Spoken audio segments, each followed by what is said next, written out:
Hey guys, welcome back to the channel. So this is the new iPad mini 6. Well, actually this is just a cardboard box, but inside this is the iPad mini 6. And I'm really excited to not only have one of these to unbox, but actually two.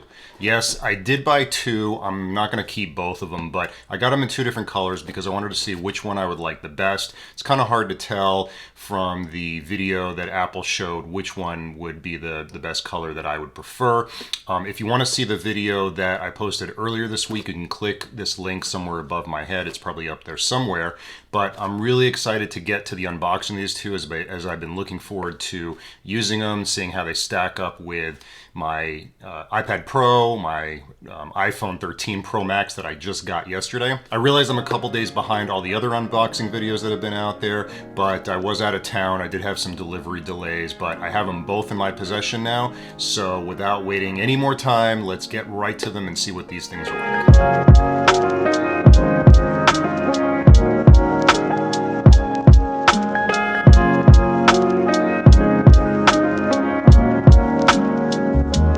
Hey guys, welcome back to the channel. If you're new here, we talk about all things tech, particularly those smaller tech items to increase your productivity, streamline your workflow, and make your life easier. Just for your information, here's my current workflow. I've got a 2021 MacBook Pro M1 that primarily stays docked to my desk. I would say 90 to 95% of the time.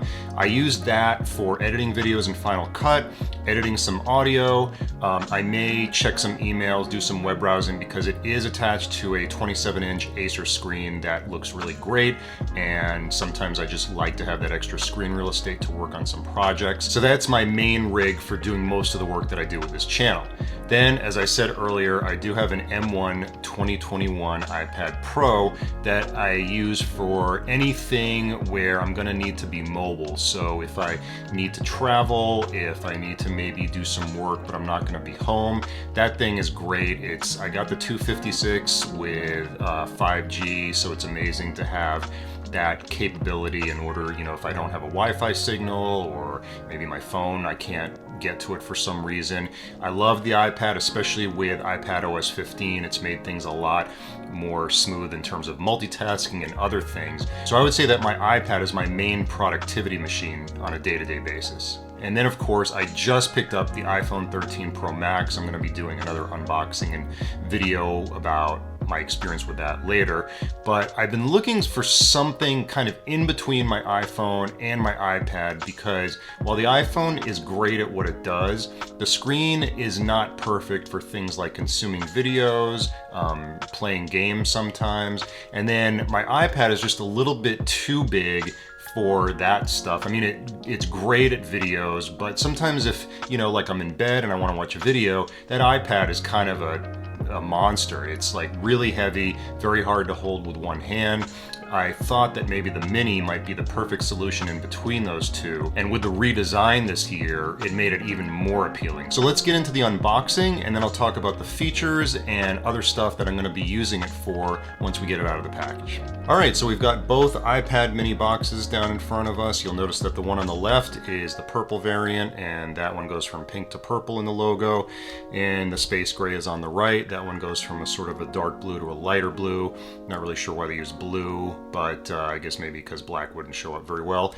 I'm not going to show you the unboxing of the cardboard boxes because I don't think anybody wants to see that, but I will say Apple's, which was packaged much nicer than Best Buy's was. Best Buy, the box was kind of rattling around in there. Apple's was very secure, so kind of an extra nice little touch from Apple.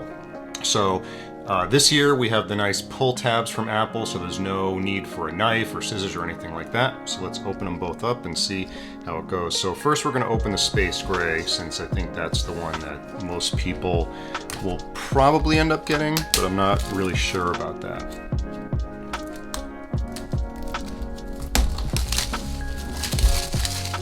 So it opened up pretty nice. Go ahead, open up the box. All right, and I saw this in the Apple Store yesterday, and I was kind of just really surprised at the size of it. They tell you that it's the iPad mini and it's 8.3-inch screen size, but really when you see it in person, you're just like, wow, this thing is tiny, but it also looks amazing. I mean, it's really like a shrunken down iPad Pro. So let's put the iPad aside for a minute. So we've got our usual paperwork from Apple, and from the other videos I've seen, it looks like we're just gonna have some documentation. And then we're gonna get our Apple stickers. We've got 2 white ones, no colors this time. And that's pretty much it for that. We've got our USB-C connector. I love that. I mean, our USB-C cable, and then we've got our 20-watt charging brick. So love the fact that the Mini now has USB-C, makes it much more compatible with other devices that I own. And I'm really hoping for that iPhone USB-C connector next year. Come on, Apple. All right, so we're gonna put the box aside and let's take the plastic off and just see how it looks. Gotta love that. And here we go. Here's the space gray. You can see we've got the camera right there. This is the front of it. There's the sides and nothing on this side. This side, we've got the, if you can see that, the pencil connector. We've got our speaker grills on the bottom and the USB-C connector. And then on the top is where we have our sleep wake and our volume rocker buttons. So, and I love the fact that they changed where the volume rockers are now, because pretty much no matter which way you hold it, like if you hold it up or if you hold it on its side, you're gonna have pretty easy access to that. And also we've got, remember, Touch ID in the power button rather than Face ID, which we have on the iPad Pro. So again, this is the gray. Let's put that aside for a minute, and now we're gonna unbox the purple. So again with the pull tab. Nope, pulled that off by accident.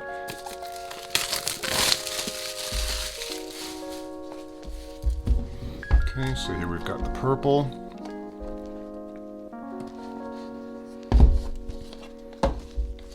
Same stuff as in this box.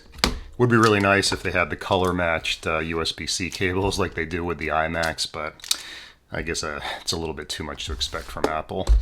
So here we go with the purple. And that actually looks really nice. I am not a purple fan by any stretch of the imagination, but I will say, you know, this purple color actually looks really nice when you see it in person. And I'm gonna put it side by side with the space gray, so you can kind of see, oh, there's a little thing on there, but side by side with the space gray. So I don't know, what do you guys think? Which color do you think you like? I will say the purple is somewhat muted. It's not a very bright purple. It would be nice if I could compare this to the purple iMac, but I haven't really seen that one in person. But the purple is it's actually a pretty cool color. One major difference between these iPads and say the iPad Air 4 or the iPad Pro is that there's no smart connector. Even the iPad 9th generation has that smart connector on the back.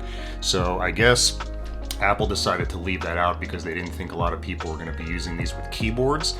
I don't really know why they would leave that off. I mean, it seems like someone could design a smaller keyboard for it, but then maybe they figured, it would be sort of a cramped space to type in, so maybe that's why they didn't include it. But of course, I'm sure you're going to be able to get some third-party keyboards for this. I'm assuming that Bridge is probably going to make one because they seem to be the major manufacturer of keyboards when Apple doesn't make them. But we also may see one from Logitech as well, because they've been also making keyboards when Apple doesn't seem to want to step up and make keyboards for some of the devices. All right, so I've got it all set up. I saved you guys the time that it took to set it up because it did take a little bit. Set up my fingerprint, set up Siri dictation, and I did set it up as a new iPad because I just wanted to see what it looked like right out of the box without any of my apps added to it. I may do that a little bit later where I kind of restore it from a backup, but this is in its kind of stock state. I really love this form factor. It's so, it's easy to handle with 2 hands, even 1 hand.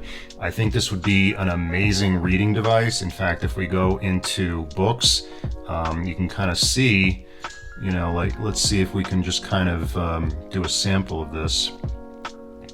I don't know what book this is, but so you can kind of see, I mean, this is really like just a little bit bigger than a Kindle. And, it's always been really hard to read either on my iPhone or my iPad Pro. And this is really like, you can do it like this if you want to just kind of have 2 pages open, or you can have one page open, so that's really cool. So when Apple first announced the Mini at the event, the thing I thought it would be most useful for would be taking notes. The other sides of the iPads have always been a little bit too big, especially for trying to hold one hand and use the Apple Pencil in the other hand to try to take notes.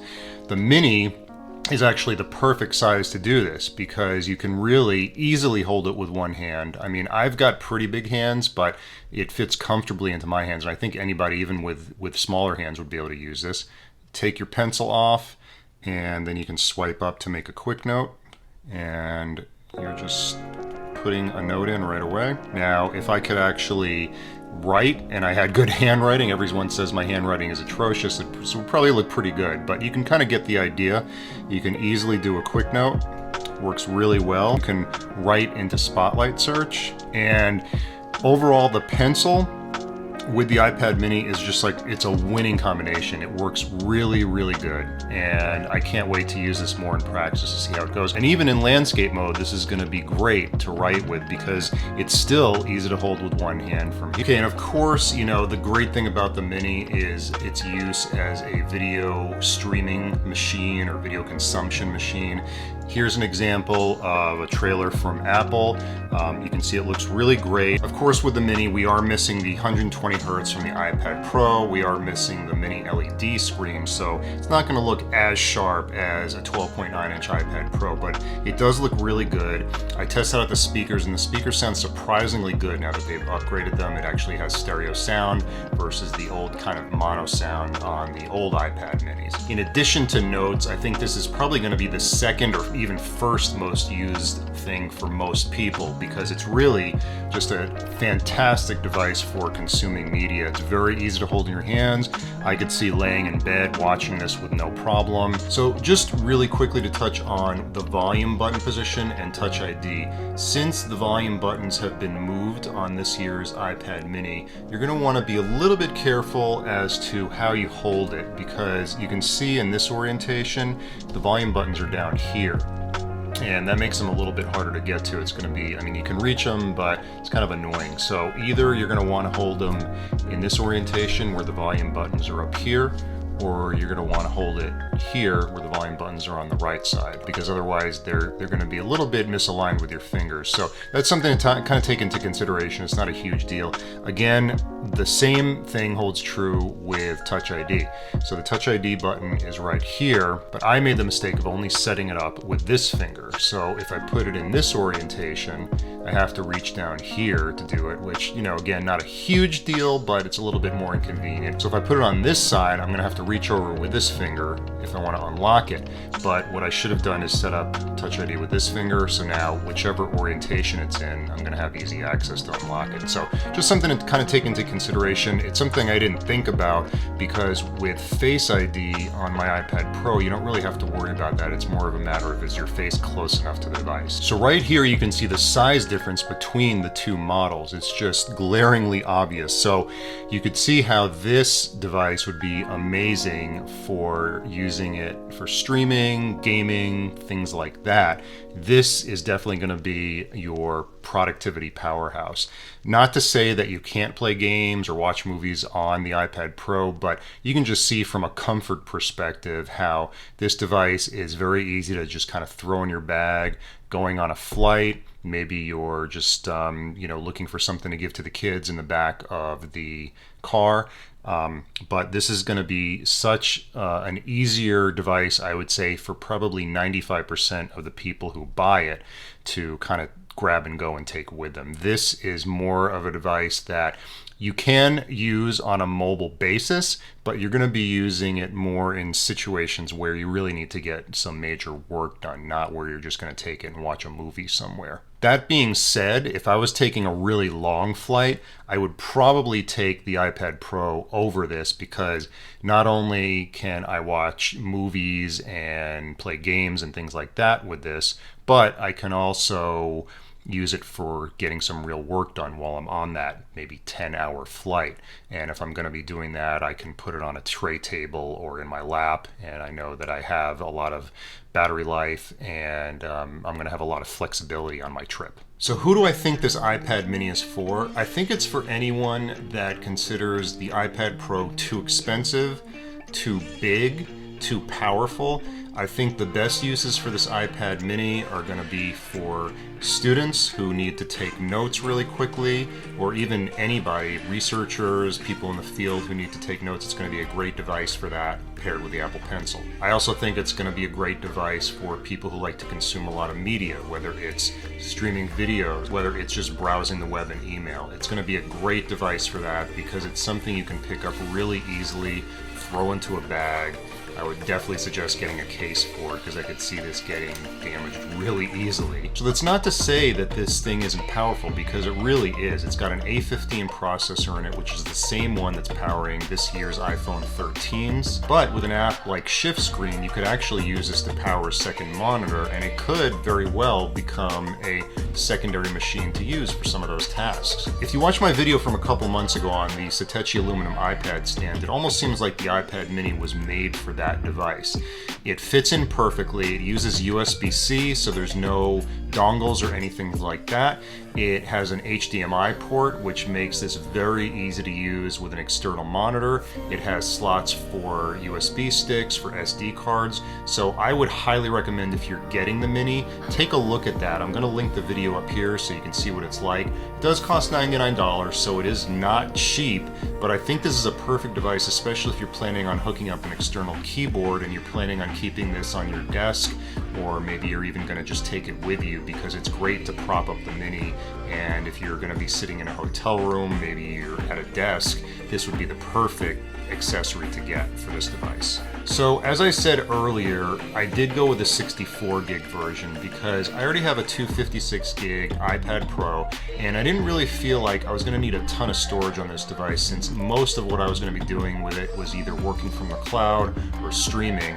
And I do have a 1 terabyte SanDisk Extreme hard drive that, since it's USB-C, is going to seamlessly work with this iPad, so I don't have to worry about working with any dongles or docks or anything like that. So that's why I went with this. And I also went with Wi-Fi only because I have the option of using a hotspot for my phone, and since I already have the iPad Pro that has 5G built into it, I didn't feel the need to get another device that has 5G and end up paying more per month when that was something I probably was not going to use very much. So overall, I'm really impressed with the iPad mini. It's the perfect size, it feels great in your hand, it could be something that pretty much you could take almost anywhere and use it.